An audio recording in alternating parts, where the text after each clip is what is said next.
Hi there, and welcome back to another episode of DefenderKev's workshop.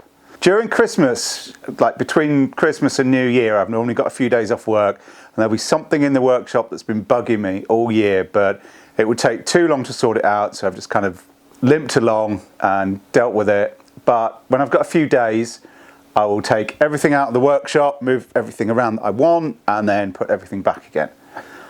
This year, what's mostly been bugging me is my lathe. So I've got a small CJ18A lathe, and it's been fine for years. I've started moving on to some bigger things, and so what I've done is I've taken everything out of the workshop, moved all the shelves around, and then I had this big gap, and the big gap has finally been filled with a new lathe.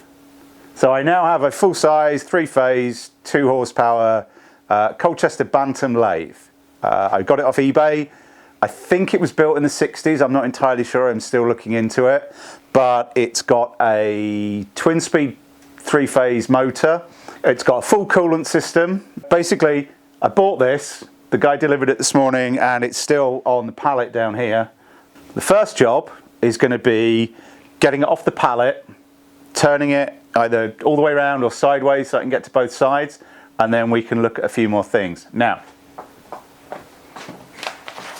I did find online the manual for this thing, because there were several different versions. There was metric and imperial, single speed and double speed, but I've got the manual.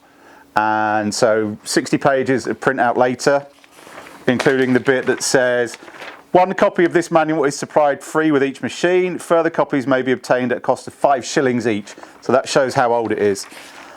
I'm now going to grab the engine hoist that's over there. According to the manual, I can lift it with the bar that goes across the beds, or the bedway. It's a huge cast iron thing, and yeah, hook round there, pick it up, take the pallet away, twist it round, put it back down, have another look. So a little interruption to the proceedings.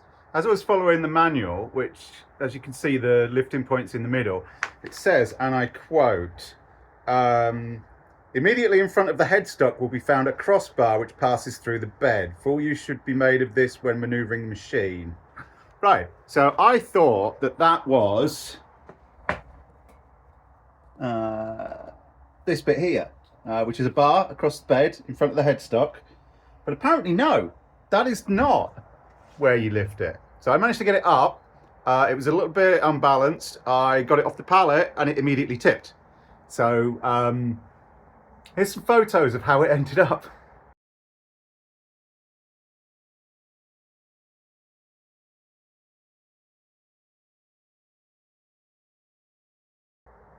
Fortunately, through the judicious use of physics and some ratchet straps, I managed to get it back on the ground, but only after it had basically emptied the gearbox and the very gunky stuff in the coolant tin all over the floor.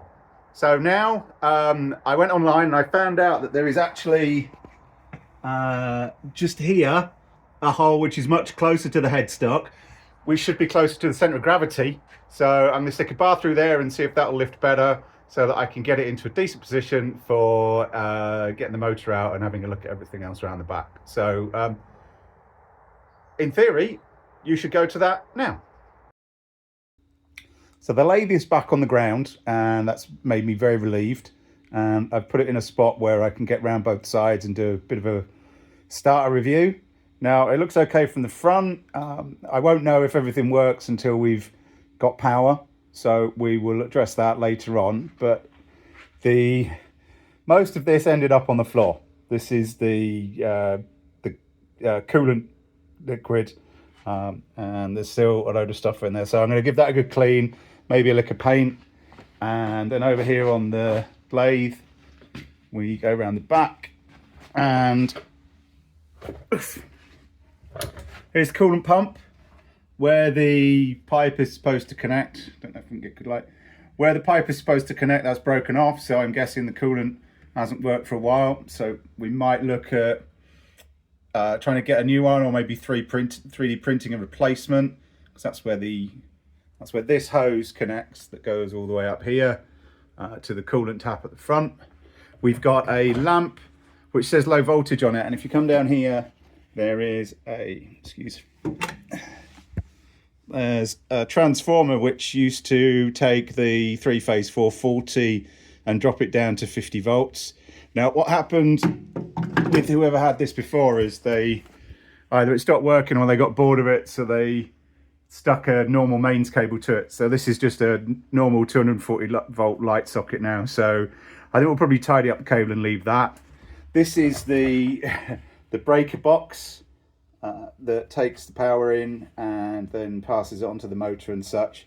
What I really like is, let's see if I can put the light in a good place.